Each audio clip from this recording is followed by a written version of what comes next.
Cancer यह एक बीमारी नहीं बल्कि 100 बीमारियों का समूह है जिसमें सेल्स यानी कोशिकाओं का अनियंत्रित फैलाव होता है जो पहले ट्यूमर बनता है। कैंसर हमारे शरीर में बनता कैसे है, चलिए इसे आधार से समझते हैं। like and subscribe.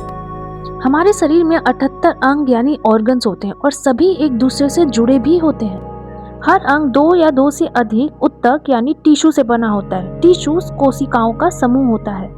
टिश्यूज 4 प्रकार के होते हैं। एपिथेलियल टिश्यू जो शरीर के सतह को ढकता है जैसे शरीर का चमड़ा। कनेक्टिव टिश्यू हमारे शरीर के अंग की रक्षा करता है जैसे कड़क हड्डियां, खून, लचीली हड्डी।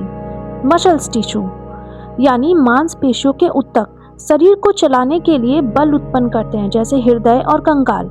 हमारी नर्वस सिस्टम में मस्तिष्क, रीढ़ की हड्डी और नसें आती हैं। यह सारी नर्वस टिश्यू से बनी होती हैं जो शरीर को नियंत्रित करती हैं। आपको जान के हैरानी होगी कि हर टिश्यूज हजारों करोड़ों सेल से बने हुए हैं, यानी हमारे शरीर में अरबों सेल्स यानी कोशिकाएं हैं और हर कोशिका अपने आप को नया करता रहता है, यानी पुरानी कोशिका मर जाती है और नया कोशिका पैदा होती है। शरीर के चमड़े की कोशिकाएं 2-3 हफ्ते में नई हो जाते हैं। खून का लाल कोशिका 120 दिन में, लीवर की कोशिका 10 से 16 महीना और मस्तिष्क और हृदय की कोशिकाएं पूरी जिंदगी वैसे रहती है।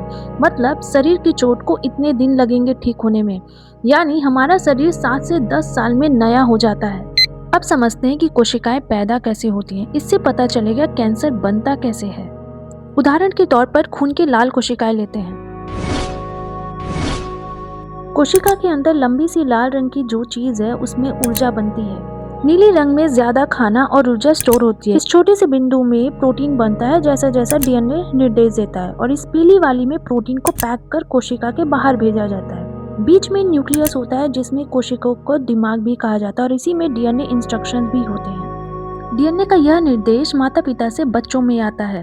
यह बताता है कि बच्चे का कद, रंग, रूप, दिमाग, विकास, अन्य चीजें क्या होगा।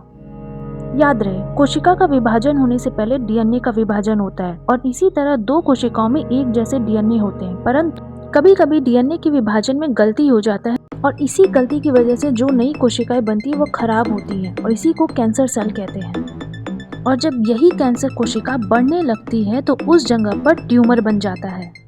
बढ़ते बढ़ते जब कैंसर कोशिकाएं खून में चली जाती हैं तो ट्यूमर एक अंग से दूसरे अंग में भी फैलने लगता है।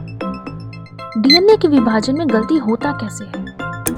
यह बिना कारण के भी हो सकता है। माता पिता से भी खराब डीएनए या कोशिका बच्चे में आ सकती है।